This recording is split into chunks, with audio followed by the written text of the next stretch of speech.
guys, what is up? It is the World Changer here. I hope you guys are having an awesome day. Today I'm going to show you guys how to get to round 80 on the Eisendrachen.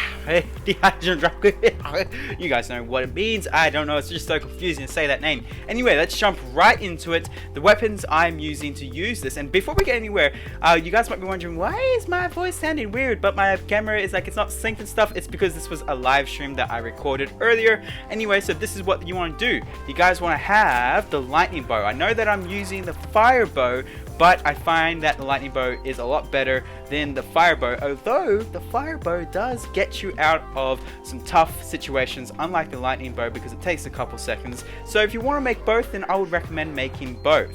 Now, my second gun was the Cuda. I highly recommend getting the Cuda and packet punching it to the blast furnace, because this will ultimately destroy 99% of your zombies, and it is a beast of a weapon when it's packet punched to the blast furnace. And I'm using the Cuda because it's the closest gun in this training area.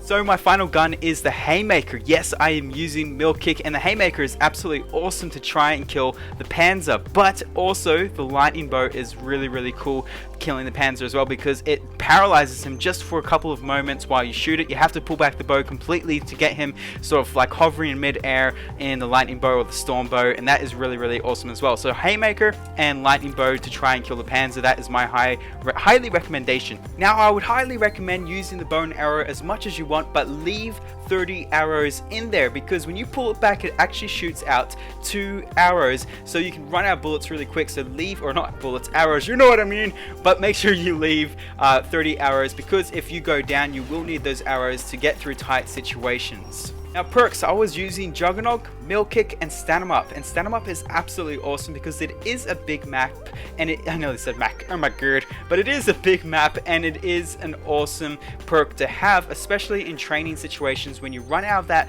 speed, and you're like, oh god, this up is a thing. You just walk in and they're just like, hey bro, and they just slap you and like, ooh, snap. And so that's why I highly recommend having Stand 'em Up as well. And your final perk should be obviously Quick Revive. Now, if you use up all your Quick Revives, there are rumors around that you can actually get Quick Revive at the Wonder Fizz, like the 4th Quick Revive at Wonder Fizz. I know that I have tried to get it, and I think I might have gotten it once in the early rounds on one of my early games when the DLC first came out, and it was my 4th Quick Revive. But I'm not sure if this was a glitch or if this was legit, but it's been very difficult to get it ever since, and I haven't gotten it since. So I would highly recommend using Electric Cherry from the whole Wonder Fizz machine as your 4th perk once you run out of Quick Revive. Now, one of the most important things to have, guys, when trying to get to a high round is the Zombie Shield. The Zombie Shield will rescue you so many times. It is absolutely epic. I highly recommend getting the Zombie Shield. Now, I'm sure a lot of you are asking right now, where do I train in the Eisendrachen? And I highly recommend training in the Death Ray area because of 2 reasons. 1, it is a very wide area to train on, and 2, you can use the Death Ray. If you're not familiar with the Death Ray, it basically does this. Now, when you go to activate the Death Ray, you want to sit just behind it, and there's actually a certain way to activate the Death Ray so that you get all the zombies. Sometimes they will slip through. Now, as you can see here, I go from the side of the Death Ray to activate it, not in front of it, so that if there's any zombies, they will be in the trap zone and not in the safe zone. This will really help, and if there's zombies are in the safe zone with you, go ahead and shoot them with your blast furnace, and if there's still zombies, go ahead and shoot them with your bow and arrow, because it's better to be safe than sorry. Now, you want to alternate between the Death Ray and the Cuda when you're low on ammo. Now, I say the Cuda because you can purchase the ammo, and it has blast furnace, so just keep using that until you come across a max ammo. That is my highest recommendation, unless you want to go ahead and try and get a max ammo with the gondola. Now, note that I would recommend using the gondola at the end of the round, and you do have to have a fuse for that as well, so just remember those things when you're on this high round. Now, guys, I always train with the gun that gets me out of a trap situation. In this case, it is the bow and arrow, so whichever gun you guys feel that gets you out of a tight situation, use that gun. If it's early rounds, it's a Haymaker, be sure to use that gun. And for the later rounds, bow and arrow is my highest recommendation to get out of any tight situation. Now, when it comes time to kill the Panzer, I do highly recommend using the lightning bow. I wasn't using it on this because this was early days of the DLC, but do use the lightning bow because it is absolutely epic on him. But always use the Death Ray in the beginning when he spawns. As you can see here, he's just floating in mid-air, and just smash him out with the Haymaker. Now, if you don't kill him straight away during the death ray's activation, I highly recommend going downstairs to the basement where the pyramid is, because I think this is the safest area to kill the Panzer.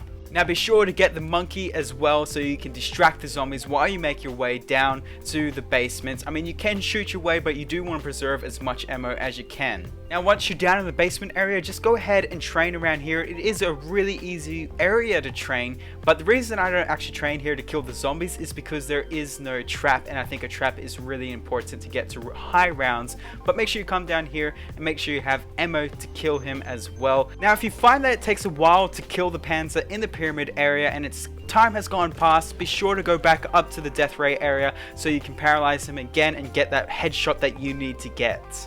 Now as you guys can see here, we are on round 79, jumping to round 80. Now make sure you guys take breaks on high rounds because you don't want to get tired and make any mistakes. So that's pretty much all you have to do to get to round 80, and it does take about 8 hours. I timed it between the two live streams I did. The first live stream was 4 hours something, and the second live stream was about 4 hours and 20 minutes. So around 8 to 9 hours, depending on how fast you want to go. You could probably do it shorter or longer depending on how many bows you want to build as well. Now I'm sure a lot of you are wondering, well, what is the leaderboards? Well, I'll show you the leaderboards. It's right here. We were ranked 284 in the world, and we got to round 80, and kills were 10,278 kills, 3 revives, 295 headshots, and 4 downs. It was an absolutely awesome live stream. I love talking to you guys, and make sure you guys leave this video a like if you guys enjoyed it or if it helped you out, and be sure to share this on Facebook and Twitter with your family and friends if you think they might like this.